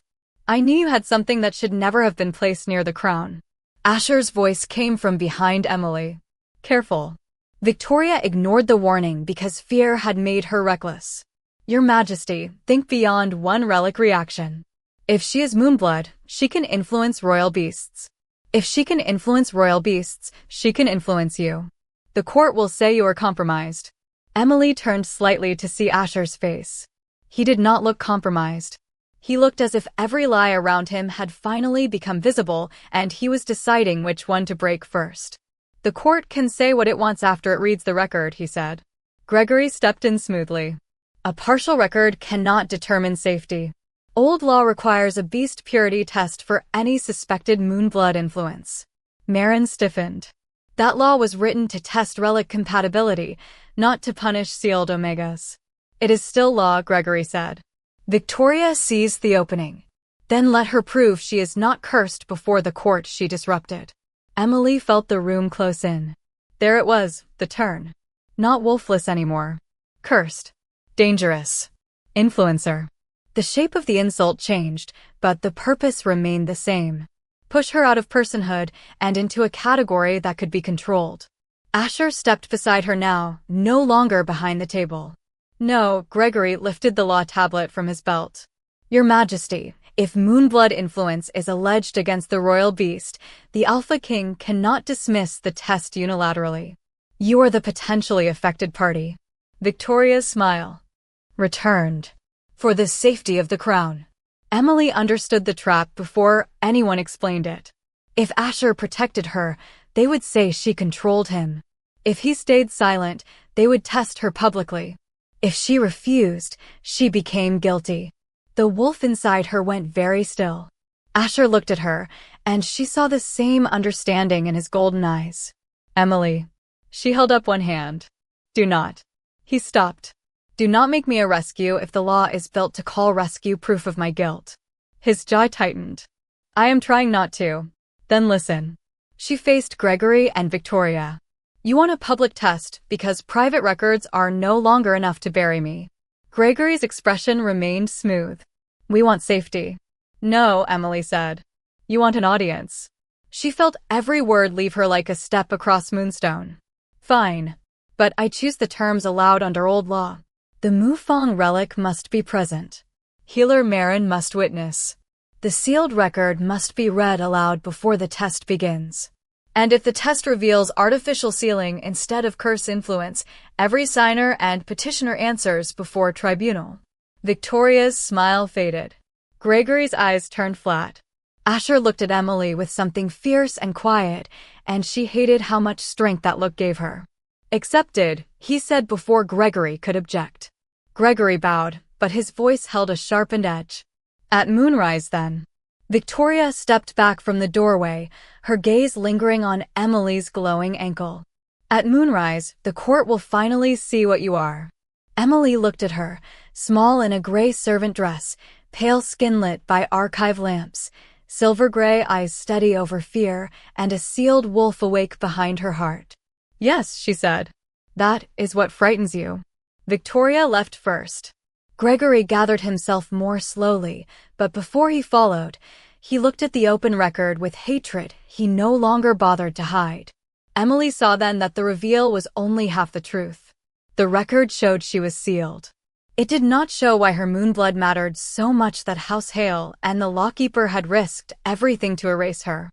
It did not show what would happen if the seal broke. It did not show whether the wolf inside her would recognize her as home or blame her for surviving without it. As the archive emptied into tense silence, Asher stood beside her, close but not touching. "You should not have to do this." Emily looked at the open case, the silver transcript, the strip of darkened moonstone, and the path toward moonrise waiting like a knife made of law. "I know. Then why agree?" She looked toward the corridor where Victoria had disappeared. "Because they spent 5 years making sure everyone saw me as nothing. If I take my truth back in a locked room, they will call it another secret." The scar at her ankle glowed brighter, and the royal beast behind Asher bowed its head again, not fully, but enough for both of them to feel it. Emily swallowed. This time, they will watch. By moonrise, Blackwood Court had learned how to make fear look like law. The old trial chamber was colder than Emily Hartwell remembered, though the same silver lanterns burned above the black stone walls, and the same wolf banners hung from the vaulted ceiling. The moonstone platform stood at the center, pale and shining, surrounded by council elders, noble families, healers, guards, servants, and every Luna candidate who wanted to see whether the Wolfless girl would become a miracle or a warning. Emily entered through the main doors instead of the servant arch, because she had refused to be carried into judgment by the same shadows that had hidden her for 5 years. She wore her servant gray dress, clean but plain, her pale ivory skin almost luminous beneath the harsh moonlight, her long dark honey-brown hair braided loosely over one shoulder. Her silver-gray eyes steady even as her right ankle throbbed beneath the soft silver cloth brace. The crescent mark glowed through the wrap, not bright enough to look powerful, only bright enough to remind the court where to stare. Alpha King Asher Blackwood walked several steps behind her, not beside her, because Gregory Vale had warned that his closeness could be named influence. He looked carved from restraint, tall and broad-shouldered in black and silver royal clothing, light olive skin shadowed by fury he could not show, black hair brushed back, golden wolf eyes fixed on the law panels as if he were measuring each one for betrayal. The royal beast inside him was quiet, too quiet, its golden black pressure held behind old rules that did not trust kings when their beasts recognized inconvenient women. Lady Victoria Hale waited near the candidate row in a silver gown, fair skin flawless, blonde hair arranged like Victory had already chosen her. Lord Gregory Vale stood beside the Moonfang relic with the sealed wolf record in front of him, light skin pale, but composed, gray-brown hair precise, his dark robes threaded with law silver. He looked almost sad when Emily reached the platform. That frightened her more than anger would have. Anger rushed. Gregory's kind of cruelty filed paperwork first. The senior council elder lifted the silver rod. The beast purity test will determine whether Emily Hartwell's moonblood resonance presents forbidden influence over the royal beast. Emily looked at the elder. The sealed record is read first. That was agreed. Gregory inclined his head. Of course. He opened the file and read the safest parts in a clear formal voice. Failed shift ceremony, non-standard response, emergency seal, pending crown review. He did not read House Hale's petition aloud. He did not read the line about royal beast sensitivity. He did not read the warning that her wolf had awakened before the seal was placed. Emily waited until he closed the page. You skipped half of it. A murmur passed through the chamber. Victoria's expression cooled. Gregory smiled gently. Irrelevant lines concerning historical context. Read them. Miss Hartwell, the court must avoid panic. The court survived calling me empty for 5 years. It can survive hearing why. Asher's golden eyes burned from behind her, but he stayed silent. He had promised. Gregory looked to the council. The elder shifted uncomfortably. Read the full record. For the first time, Gregory's mask cracked in front of everyone. Only a hairline fracture, but Emily saw it. He read the House Hale petition, the Moonblood notation, the royal beast sensitivity warning, and the recommendation to suppress public record until a preferred Luna line was secured. The words fell one by one into the chamber like stones into a well. Victoria's perfect face went still. Noble women whispered. Servants leaned closer. Emily felt the chained wolf inside her press against the dark, not pleading now, but listening for the next door. Then Gregory lifted the Moonfang relic. Now the court proceeds. He placed the relic at the center of the platform and motioned for Emily to stand above the moonstone circle. She stepped onto it. The cold struck through her brace immediately, sharper than in her memories, sliding up her feet and into the crescent mark near her ankle. She drew a breath through her teeth but did not step back. Victoria's voice floated from the side. Strength should not need sympathy. Emily looked at her. Then stop asking the court for it. A few servants made tiny sounds they quickly swallowed. Gregory's eyes hardened. Hands at your sides. Eyes forward. Do not call to the beast. Emily almost laughed. I would not know how. You made sure of that. He began the old words of the test. The Moonfang relic glowed red at first, then flickered silver when the light touched her ankle. The mark answered, and pain cut through the seal so suddenly that Emily's knees weakened. She stayed upright by sheer will. The wolf inside her surged toward the light, and for one impossible second, Emily felt fur, breath, moonlight and rage that was not human but was hers. Then the law panels around the platform lit with warning symbols. Gregory raised his voice. Instability confirmed. He had said it too soon. That was how Emily knew the test had been built to catch her before it listened. The moonstone beneath her feet brightened, binding her in a ring of white light that looked sacred to the court and felt like a locked room to her. Her ankle burned. The sealed wolf threw itself against the barrier inside her, not attacking, not evil, only desperate for the freedom the relic had promised and the law now denied. Emily gasped and gripped her skirt, refusing to fall. Asher stepped forward one pace. 3 council rods crossed before him in the air with old legal light. Gregory turned smoothly. Your Majesty, under beast. Purity law. The royal beast's host may not intervene while influence is under examination. The phrase cut through the chamber. Host? Not king. Not man. Host? They had reduced Asher to, in the moment it served them. His golden eyes flashed, and the royal beast stirred behind him, but the law rods held because old law cared more about procedure than truth. Victoria's voice softened for the audience. Look at her. She cannot control it. Is this what you want beside the crown? Emily's scar flared. The moonstone ring tightened. She bit back a cry, refusing to give Victoria that sound. Healer Marin stepped toward the platform. The test is aggravating an artificial seal. Stop the pressure and the resonance will stabilize. Gregory did not look at her. The healer is biased by prior exposure. I am biased toward not harming a sealed wolf. The law disagrees with your interpretation. Emily's vision blurred at the edges. The chamber stretched, faces becoming silver smears and dark mouths. She heard the word cursed rise from the noble benches, then dangerous, then influence. The insults changed shape again, wrapping around her throat.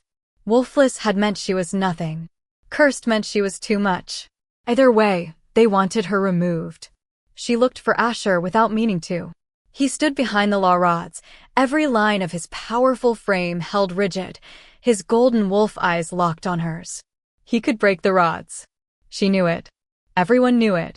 But if he did, Gregory would win.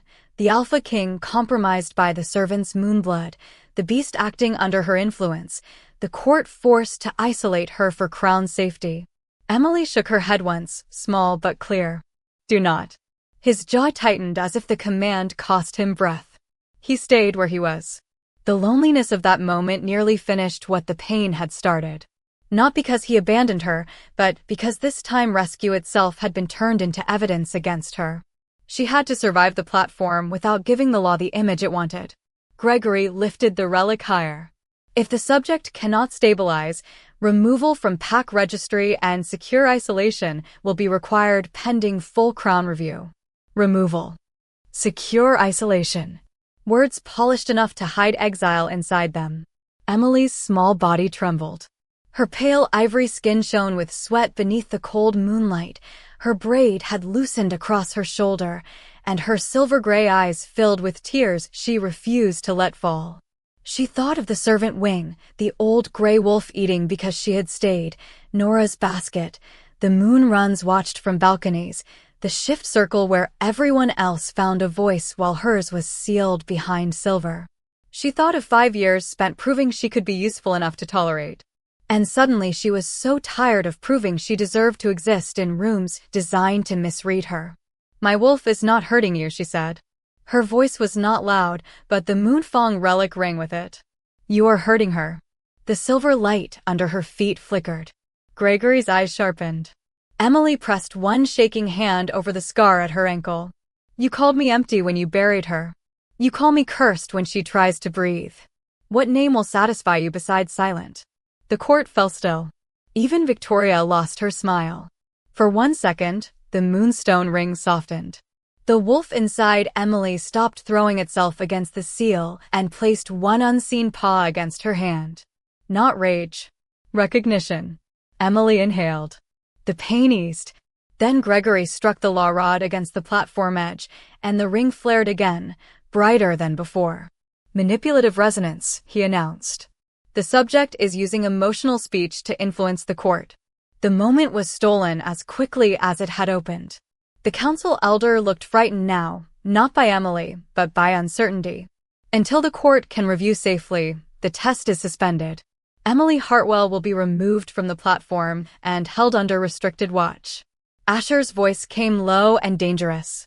No, Gregory turned with triumph almost hidden. Your Majesty, objection from the potentially influenced party is noted. The words locked around Asher like chains made of courtesy. Guards approached the platform. They were careful, not cruel, and somehow that made it worse. Emily stepped back, but the moonstone was slick beneath her unsteady feet. Her ankle gave out. She caught herself before she fell fully, one hand on the cold platform, breath shaking, dignity hanging by a thread thinner than the silver around her seal. The court saw her down and took the picture it wanted, the unstable girl, the cursed Omega, the almost monster who could not stand under truth. Victoria looked at the council. For everyone's safety, Emily closed her eyes. For a moment, she wanted to let them take her. Wanted silence. Wanted a room with no relics, no nobles, no golden-eyed king watching himself be forbidden to reach her. Then, from deep inside the seal, her wolf whispered, "Not yet." Emily opened her eyes. The Mufang relic was still on the platform. It had rolled slightly when Gregory struck the rod, stopping inches from her hand. Gregory noticed too late. Emily did not grab it. She did not force anything.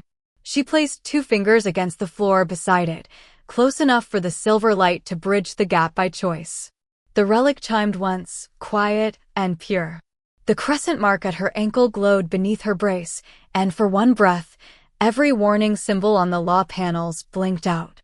In the silence, the old family flame above the court bent toward her. Everyone saw it. Then Gregory's voice cut through, sharp with panic for the first time. "Remove her now."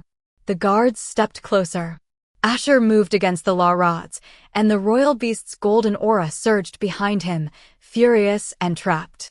Emily looked up from the platform, shaking, humiliated, almost taken from the room where her truth had nearly spoken. She met Asher's eyes and saw the terrible apology there. He could protect her and damn her, or obey the law and watch her suffer. Victoria smiled again because she knew the same thing. The guards helped Emily stand, and her feet barely held beneath her. As they led her from the moonstone, the court whispered cursed louder than it had ever whispered Wolfless.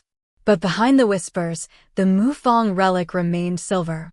And as Emily passed the open doors toward restricted watch, the Alpha King's beast lowered its head against the law rods and made one sound so full of grief that even the nobles stopped smiling. The court thought. Restricted watch would make Emily Hartwell smaller, but by the time she was brought back beneath the moon, the truth had already learned how to walk without permission. She entered the old trial chamber with 2 guards at her sides, not holding her, only escorting her because Captain Rourke had refused to let Gregory Vale's people touch her again. Her servant gray dress was wrinkled from the long hour in the side chamber, her pale ivory skin still looked fragile under the silver lanterns, and her long dark honey-brown braid had loosened until soft strands framed the tired beauty of her face. Her silver-gray eyes were dry now. That frightened the court more than tears would have. The soft brace around her right ankle had been removed for inspection, leaving the crescent mark fully visible, no longer a thin scar but a silver moonblood pattern branching around her ankle like moonlight drawn into skin. Each step hurt, but she took it herself. Behind the council table, Lady Victoria Hale stood in silver silk, fair skin pale beneath perfect makeup, blonde hair shining under the lamps, lips pressed into a line that no longer resembled mercy. Lord Gregory Vale stood beside the Mufang relic, his light skin almost colorless, gray-brown hair immaculate, dark lawkeeper robes arranged as if order could hide panic. Alpha King Asher Blackwood stood before the throne dais, not seated, not speaking, not pretending this chamber deserved calm. Tall and broad-shouldered in black and silver royal clothing, light olive skin shadowed by rage held under iron control, black hair brushed back, supernatural golden wolf eyes fixed on Emily with such fierce restraint that the air between them felt alive. The law rods still hovered near him, Old beast purity law preventing the so-called influenced alpha from intervening. The golden black aura of his royal beast paced behind him like a storm forced into the shape of a wolf. It saw Emily and stopped. The entire court saw that too. Gregory raised the silver rod. The suspended test resumes. The subject will stand on the moonstone platform and submit to final purity confirmation. Emily did not move toward the platform. No, the word traveled through the chamber with surprising force. Gregory's expression sharpened. Refusal confirms risk. Emily looked at the council elders. No. Refusal confirms consent. Healer Marin said the test was aggravating an artificial seal. The sealed record proved that Gregory placed that seal without full witness law. House Hale petitioned for suppression before I was given a chance to speak. Under old law, a compromise test cannot resume until the original sealing tool is presented. The chamber fell silent. Gregory's hand tightened around the rod. Victoria's eyes flickered. Asher's gaze burned brighter, not with surprise, but with something close to pride. Emily had spent her hour in restricted watch reading, not weeping. Captain Rourke had slipped the law transcript under the door because the court had forgotten servants learned to read what their survival depended on. The senior elder turned slowly to Gregory. The original sealing tool. Gregory smiled with delicate patience. Likely archived with obsolete instruments. Emily lifted her chin. Then why is it inside the Mufang relic stand? Everyone froze. Victoria whispered, "You insolent little thing." Emily turned to her. That is what people say when the person they underestimated starts naming furniture correctly. A sound rose from the servant rows, quickly swallowed, but it was there. Gregory's mask cracked. Asher looked to Captain Rourke. Open the stand. Gregory stepped forward. Your Majesty, the potentially influenced party cannot order evidence handling. Asher did not move. Then let the council order it. The senior elder hesitated, trapped between law and spectacle. Dr. Healer Marin stepped forward, dark skin warm in the lantern light, calm eyes hard. As certified healer witness, I request opening of the relic stand to determine whether the test instrument has been compromised. Eleanor Sable, the elderly archivist called in after the sealed record was exposed, rose from the witness bench with ink-stained fingers wrapped around a ledger. As archive witness, I confirm the sealing tool was never logged as destroyed. The council elder struck the rod once. Open it. Captain Rourke approached the Mufang stand. Gregory stood so still he might have been carved from fear. The hidden compartment opened with a soft metallic click. Inside lay a silver seal rod wrapped in old black cloth, its handle marked with Gregory Vale's lawkeeper crest and a pale signet impression from House Hale. The moment the rod met moonlight, Emily's ankle mark flared so brightly she had to grip the back of a bench. The chained wolf inside her did not cry this time. It growled. Not at the court. At the rod. At the memory. At the proof of the hand that had closed the door. Victoria stepped back. That proves nothing except proper storage. Marin lifted the rod with gloved hands and held it near the Mufang relic. The relic turned silver white. Hidden script appeared along the rod: suppress manifestation, bind wolf response, maintain wolfless classification until Luna succession secured. A councilwoman gasped.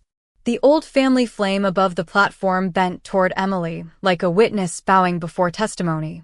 Gregory spoke quickly, losing the smooth rhythm that had carried him for years. Emergency provisions allowed containment of destabilizing bloodlines. Emily faced him. My bloodline did not destabilize anything. Your fear did. Victoria's voice broke into open anger. You do not understand what you are. Moonblood Omegas do not stand beside kings. They make kings irrelevant. The chamber erupted in whispers. There it was, the truth beneath all the prettier lies. Not curse. Not safety. Not instability. Power. Emily looked at Asher, trapped behind law rods while the royal beast stared at her with its great head lowered. Is that why your beast bowed? She asked, not the court, not Gregory, but him. Asher answered with no hesitation. My beast bowed because it recognized a wolf born closer to the moon than the crown. Gasps swept through the chamber. Victoria turned on him. You prove my point. She is influencing you. Asher's golden eyes shifted to the law rods. No. I am listening to evidence you cannot survive. Gregory lifted the law tablet one last time.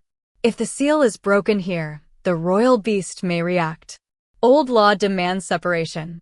Emily looked at the Mufang relic, the seal rod, the moonstone platform, and the rows of faces waiting for her to become either monster or miracle. Then she understood the final trap.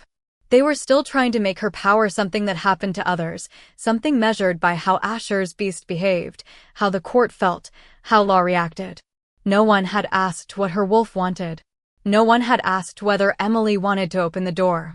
She stepped away from the bench and walked to the platform on her own. Asher's body went taut. Emily. She looked back. Do not break the rods. His jaw worked once. They're using law to keep me from protecting you. Then protect me by letting them see I can choose.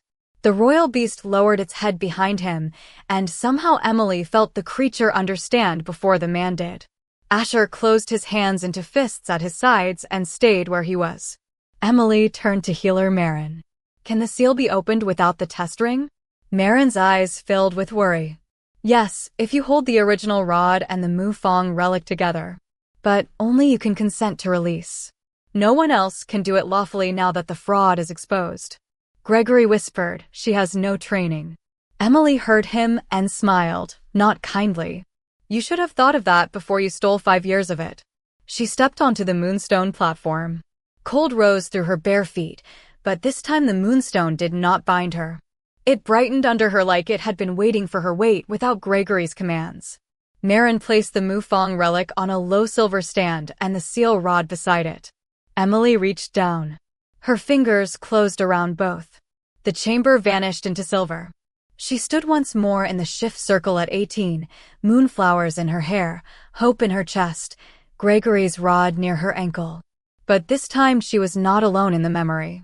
The wolf stood before her, dark silver and radiant, lean from years of confinement but unbroken, silver-gray eyes matching Emily's own. Chains wrapped the wolf's legs, neck, and ribs, not made of metal, but of names. Wolfless, cursed, unstable, servant, nothing. Emily fell to her knees in the vision. I am sorry, she whispered. The wolf touched its forehead to hers. You survived. That was all. Not accusation. Not rage. Recognition. Emily opened her eyes in the court chamber with tears on her face and strength under her feet. The seal rod cracked down the center, not violently, but cleanly, like a false law splitting under true witness. Silver light rose from her ankle, traveled up her body, and filled the court with the outline of the wolf behind her, not fully shifted, not uncontrolled, but present. Alive. The Mufang relic turned clear. The law panels illuminated with ancient script, artificial seal void, moon bloodline recognized, wolf manifestation suppressed unlawfully, purity accusation false. Everyone froze. Gregory stepped back, his authority dissolving faster than his face could hide. Victoria stared at Emily's wolf with naked fear. That thing cannot be Luna. The dark silver wolf turned its head toward her, calm and regal, and did nothing. That quiet dignity condemned Victoria more deeply than anger could have. The law rods around Asher shattered into harmless sparks because the charge of influence had been voided by the panels themselves. The royal beast surged free behind him, massive, golden black, powerful enough to make nobles stumble backward. For one breath, the court braced for a clash between royal beast and moonblood wolf. Instead, the beast walked toward Emily. Asher did not command it. Emily did not summon it. The beast crossed the platform, lowered its great head, and bowed at her bare, trembling feet. Her wolf bowed back only slightly, not as servant, not as challenger, but as ancient equal. Everyone froze again, deeper this time, as if the court finally understood that it had spent 5 years making a servant out of someone old power recognized as sacred. Asher stepped onto the moonstone platform, stopping beside Emily without touching her. Blackwood Court will hear me clearly, he said, voice low enough to force silence. Emily Hartwell was never wolfless. Her wolf was sealed by fraud, her record was altered by lawkeeper authority, and her name was used as a public lesson to protect a false succession game. Gregory tried to speak. Captain Rourke moved before he could interrupt, not harming him, only placing himself between the former lawkeeper and the evidence. Asher continued, golden eyes sweeping the chamber. Lord Gregory Vale is stripped of lawkeeper authority pending tribunal. Lady Victoria Hale is removed from all Luna candidacy and court trial privileges pending investigation into House Hale's petition. Victoria's face went white. You cannot choose her because your beast bowed. Emily looked sharply at Asher. The court leaned in, eager for the old pattern. King chooses, woman becomes chosen. But Asher turned toward Emily instead of the court. He lowered himself to one knee on the moonstone before her.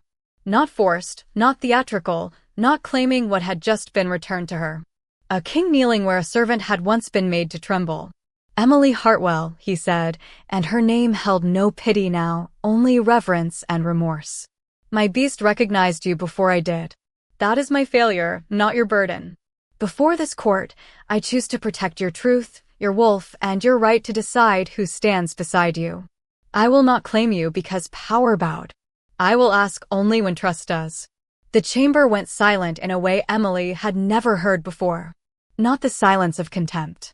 The silence of a world being corrected. Her wolf stood behind her, dark silver and luminous.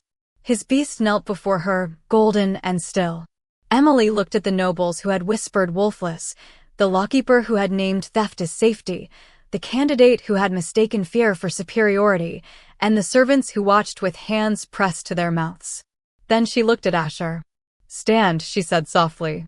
He did. Not ahead of her. Beside her. Emily lifted her chin, silver gray eyes clear. I am not your warning. I am not your curse. I am not the empty girl you built so others could feel chosen. The moonblood mark at her ankle blazed beneath the old family flame. I am Emily Hartwell, and my wolf was never yours to bury. The court bowed then, not because Asher ordered it, but because the old law panels remained lit and the royal beast still bowed. One by one, nobles lowered their heads. Servants followed last, many with tears, not in submission, but in witness. Emily stood on the moonstone platform with sore feet, unsealed truth, and a wolf breathing free behind her heart. For the first time since she was 18, the moonlight did not feel like a door locked against her. It felt like a road opening. By dawn, the word Wolfless had begun disappearing from Blackwood Palace, not because the court had grown kind overnight, but because fear finally belonged to the people who had used it as law. Lord Gregory Vale was removed from the lawkeeper's office before the morning bells, his black robes stripped of silver authority and every sealed record under his name carried to the tribunal chamber by archivists who no longer lowered their eyes. He did not shout. He did not beg. He only kept repeating that he had protected crown stability, as if stability could wash the shape of a stolen wolf from his hands. Healer Marin placed the cracked seal rod, the Moonfong relic transcript, and Emily Hartwell's altered shift record before the tribunal and said, "A court that seals a girl and calls the silence natural has not preserved order. It has preserved fear." Lady Victoria Hale lost her Luna candidacy before noon. House Hale's petition was read aloud, its elegant language exposed as ambition wrapped in safety, and every noblewoman who had laughed beside her heard how easily the same law could have been turned on them. Victoria stood in silver silk with fair skin pale beneath flawless powder, blonde hair still perfect, and eyes filled with fury that had nowhere graceful to go. She was barred from all royal trials, removed from the candidate registry, and sent back to her family estate pending full review. Emily did not watch from the servant row. She stood beside the evidence table in a soft silver-gray gown Marin had insisted was hers by right, pale ivory skin warm in the morning light, long dark honey-brown hair loose over her shoulders, silver-gray eyes steady, and the moonblood mark near her right ankle uncovered beneath the hem. Her wolf rested within her now, not fully trained, not fully free in every way that mattered, but present, breathing behind her heart like a second dawn. When the council offered to restore her to the Omega Registry, Emily looked at the old parchment and said, "Restore is not enough. I was not misplaced. I was erased. So the court wrote a new decree. No wolf status could be declared final without independent witnesses. No seal could be placed without full consent, healer review, and direct crown record. No beast purity test could be forced on an omega, servant, candidate, or child. And no person in Blackwood Court could be reduced to a category that prevented them from questioning the law used against them. Asher signed each order while standing, not sitting on the throne, because Emily had asked that the room remember laws were written by people and could therefore be corrected by people. The servants watched in silence when Emily took the pen after him and signed as witness. Not Luna. Not candidate. Not chosen girl. Witness. That mattered to her first. In the afternoon, she returned to the servant wing. Asher came with her, but not ahead of her. The sight of the Alpha King walking through the lower corridors made cooks drop spoons, laundry girls freeze with wet linens in their hands, and stable boys press themselves against the wall. Emily stopped at her narrow room, the one with the cracked basin and the window too small for moonlight to enter properly. She looked at the iron-framed bed, the folded servant dress, the worn shoes beneath the chair, and felt grief move through her without shame. This room had not been only a cage. It had been where she survived. Nora stood in the doorway with red eyes, trying not to cry. Are you leaving us? Emily smiled softly. No. I am opening the door wider. By evening, the old recovery kennels had been renamed the Moon Rest House, not for wounded pride or royal display, but for injured wolves, servant omegas, and anyone whose power had been doubted because it was inconvenient. Emily made that her first official project. When the old gray wolf saw her enter, he rose despite his stiff legs and pressed his nose gently against her glowing ankle. Her dark silver wolf stirred inside her with quiet recognition. Emily laughed then, really laughed, and the sound was so unexpected that Asher, standing near the doorway in black and silver royal clothing, light olive skin softened by firelight, black hair brushed back and golden wolf eyes no longer cold, looked at her as if the whole palace had shifted under his feet. Later, beneath the first clear moon after the tribunal began, Emily stood on the balcony overlooking Blackwood Grove. The forest waited below, dark and silver, filled with paths she had watched for 5 years from the wrong side of belonging. She wore a warm cloak over her silver-gray gown, her pale fingers resting on the stone rail, the moon-blood mark at her ankle glowing softly. Asher came no closer than the doorway until she looked back. "May I stand with you?" he asked. The question was simple. It carried more romance than any claim could have because it left the door in her hands. Emily studied him, the Alpha King whose beast had bowed before he understood why, the man whose court had harmed her, the man who had chosen to kneel when power expected him to claim. "You may stand beside me," she said. "Not in front of me." His mouth curved faintly. "Never unless you ask." He joined her at the rail, leaving space between them, though the golden warmth of his beast brushed the air like a careful greeting. Her wolf answered, dark silver and calm, no longer chained, no longer crying in the dark. "I do not know how to be what they named me today," Emily said. "Moonblood. True Luna candidate. Sacred line. They are just prettier cages if I let other people define them." Asher looked at the forest, not at her, giving her words room. "Then do not be what they named you. Be what you choose, and let the court learn the difference." Emily turned to him. "And you?" His golden eyes met hers. "I choose to earn the right to stay near you." Her heart beat once, slow and bright. "That may take time. Then I will learn patience from the woman whose wolf survived 5 years under a seal and still remembered the moon." The words reached her before she could guard against them. Emily looked down at his hand resting open on the stone rail, close enough to take, far enough to refuse. After a long moment, she placed her fingers beside his, not fully holding, not fully leaving. The family flame far below bent toward the balcony, and somewhere in the courtyard the royal beast lowered its head, not in command, but in blessing. Emily's wolf lifted her face to the moon inside Emily's heart. For the first time since she was 18, Emily did not hear chains. She heard paws on pine needles, breath in cold air, a future walking slowly toward her. Asher waited until she chose to close the distance between their hands. When she did, his fingers wrapped around hers gently, reverently, without claiming more than she offered. Below them, Blackwood Court glowed under silver light, no longer innocent, not yet healed, but changed because the girl they called Empty had forced it to tell the truth. Emily stood beside the Alpha King with sore feet, an unsealed wolf, and a name that finally belonged to her. She had not stayed because a crown wanted her.